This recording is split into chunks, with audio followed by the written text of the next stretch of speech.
দেখো বন্ধুরা, চলে এসেছি আজকে নতুন একটা রেসিপি নিয়ে। এখানে দেখো নিয়ে নিয়েছি কুচি, এই যে আলু ভাজার মতো করে আলু কেটে নিয়েছি। আর নিয়েছি দেখো গাজর, আর নিয়েছি এখানে দেখো কাঁচা লঙ্কা, পেঁয়াজ, ফোড়নে আছে সর্ষে, সাদা সর্ষে, আর দেখো শুকনো লঙ্কাটা দিচ্ছি। পরিমাণ মতো তেল দিতে হবে, লবণ, হলুদ। আর নিয়েছি সুজি, এখানে আছে হচ্ছে বাদাম।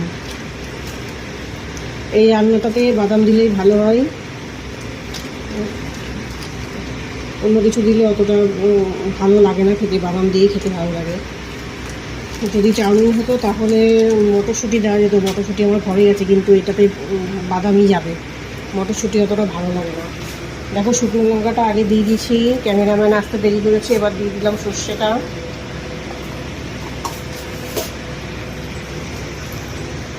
এই যে গাছের কারি পাতা, এটা এবার দেবো, ধুয়ে দিয়ে দেবো। পাতাগুলো পরিষ্কার, বৃষ্টি হয় তো রোজই, তবু একটু ধুয়েই দেবো, না ধুয়ে দেওয়া যাবে না।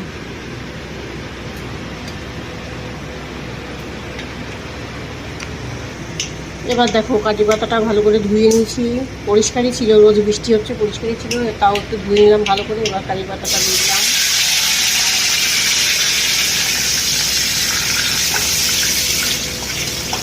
এই রান্নাতে কারি পাতা অবশ্যই লাগবে, কারি পাতা ছাড়া এর যে ফ্লেভারটা আসবে না। কারি পাতা, আর বিশেষ করে বাদাম আর কারি পাতা, একটু করে রান্নাতে ক্যাপসিকাম যাবে না, ঘরে আছে আমার, দিলাম না। গাজরটা দেওয়া যায়, মটরশুঁটিও যাবে না।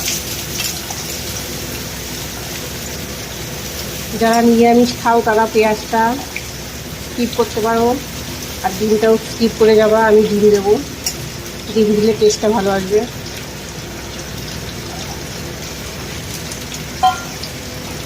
এবার এটাকে ভালো করে ভেজে নেবো। দেখো বন্ধুরা, এবার দিয়ে দেবো পরিমাণ মতো লবণ, দিয়ে দেবো, বেশি লাগবে না লবণ, এই পরিমাণটাই দিলাম। আর দিয়ে দেবো সামান্য একটু হলুদ, হলুদ বেশি দেওয়া যাবে না। এই দেখো এই পরিমাণ, এক চিমটে কালারের জন্য দিলাম।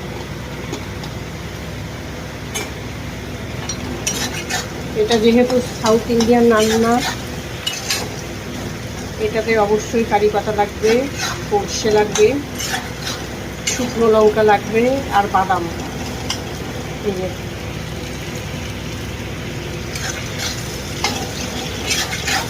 পেঁয়াজ আর আমি লঙ্কাটা চিড়ে দিয়েছি, যাতে ঝালটা, লঙ্কা চিড়ে দিলে ঝালটা ভালো হয়, কম লঙ্কাতেই কাজ হয়ে যায়। আর তোমরা চাইলে গোল গোল করে কেটে দিতে পারো। দেখো বন্ধুরা, পেঁয়াজটা ভাজা ভাজা হয়ে গেছে, এবার দিয়ে দিয়েছি মিডিলে, এগুলো সাইড করে মিডিলে একটা ডিম দিয়ে দিলাম। সাউথ ইন্ডিয়ান খাবারে অবশ্য পেঁয়াজ, ডিম এগুলো দেয় না, কিন্তু এই পেঁয়াজ ডিমটা দিলে টেস্টটা বেশি ভালো হবে।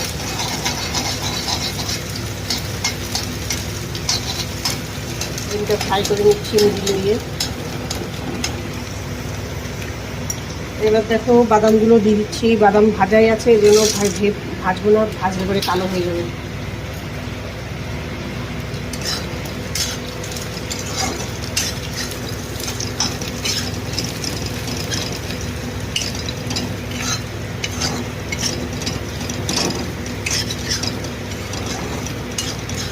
এই রান্নাটা আমি আগে খুব করতাম, ছেলে যখন ছোটো ছিল, মাঝখানে বন্ধ করে দিয়েছিলাম, আবার ছেলে বললো খাবো। এবার যে মেন উপকরণ দেখো, সুজি, গণেশ সুজি।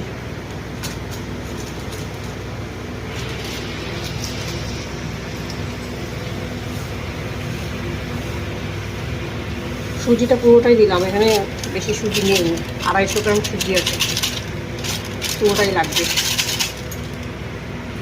200 গ্রাম সুজি, 200 গ্রাম পুরোটাই লাগবে।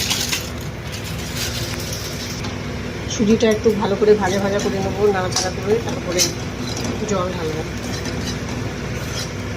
না হলে কাঁচা কাঁচা গন্ধ করবে। দেখো বন্ধুরা, সুজিটা ভালো করে নাড়াচাড়া করে নিয়েছি, যাতে কাঁচা গন্ধ চলে যায়, সুন্দর একটা গন্ধ বেরোচ্ছে। আর এই যে জলটা খুব সাবধানে দিতে হবে,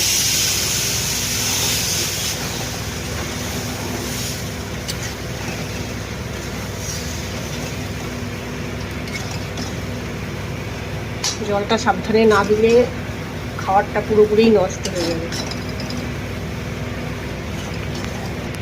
আঁচটা কমিয়ে নিয়েছি, এবার আঁচটা কমিয়ে নিয়ে হালকা আছে নাড়াচাড়া করবো। আর জলটা খুব সাবধানে দিতে হবে যাতে ঢেড়ে না হয়ে যায়। রান্নাটা হবে পুরো ঝুরঝুরে পোলাওর মতো। দেখো দারুণ এসছে কালারটা, পুরো ইয়েলো, লাইট ইয়েলো কালার এসছে। কারেন্টটা চলে গেল। এই দেখো হয়ে এসছে আমার। আমি একদম আঁচটা একদম লোতে দিয়ে নাড়াচাড়া করছি। আর জলটা কিন্তু খুব বুঝে শুনে দিতে হবে, বারবার বলছি। দেখো ঝুরঝুরে হয়েছে, আরও ঝুরঝুরে হয়ে যাবে। লো আছে নাড়াচাড়া করতে থাকবো আমি এভাবে 10 মিনিট নাড়াচাড়া করলেই ব্যাস হয়ে যাবে। ঝুরঝুরে হয়ে আসছে আস্তে আস্তে, দেখেছো পুরোপুরি ঝুরঝুরে হয়ে যাবে। আমার ছেলে তো আগে খুব ভালো খেতো ছোটোবেলায়, ওর বাবা খেতো না বলে মাঝখানে আমি বানাতাম না, বন্ধ করে দিয়েছিলাম। এখন আবার ছেলে খেতে চাইলেও গল্প করেছি তুই ছোটোবেলায় খুব ভালো খেতি, এর জন্য আবার বানালাম। ছেলে ভালো খেত, ওর বাবার জন্য বানানো হতো না। তারপরে চিড়ের পোলাও বানাতাম, যেটাকে চিড়ে পোয়া বলে। আর এটা উপমা, অনেকে বলে সুজির পোলাও, অনেকে বলে উপমা, যে যা বলে। দেখো ঝুরঝুরে হয়ে যাচ্ছে পুরো। আমি নাড়তে থাকি, তারপরে লাস্টে তোমাদের দেখাবো।